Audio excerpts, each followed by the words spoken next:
پیارے بچوں آج ہم ترجمۃ القرآن جماعت ہشتم 2026-2007 کا جو ہے تعارف پڑھیں گے۔ پیارے بچوں، ترجمۃ القرآن کے اندر فہرست میں سب سے پہلے ہمارے پیارے نبی حضرت محمد صلی اللہ علیہ وسلم کے بارے میں بتایا گیا ہے۔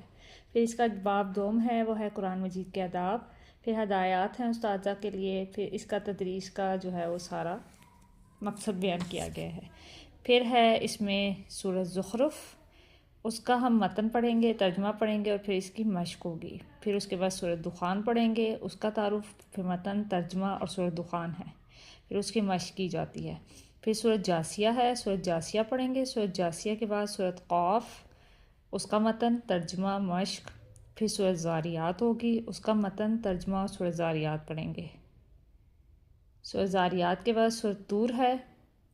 سورۃ طور کے بعد سورۃ نجم ہے، سورۃ نجم کے بعد سورۃ قمر ہے، سورۃ رحمان ہے، سورۃ واقعہ ہے، سورۃ ملک ہے، سورۃ ملک کے بعد سورۃ قلم ہے،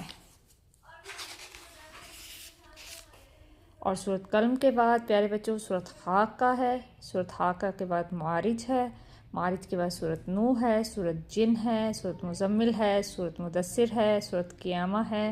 سورۃ قیامہ کے بعد سورۃ دہر، سورۃ مرسلات، پھر سورۃ یوسف، اور پھر حضرت یوسف علیہ السلام کا پورا زندگی کی تکلیف کا دور،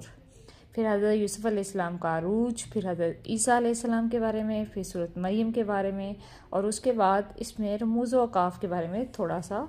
تفصیلی بیان دیا گیا ہے۔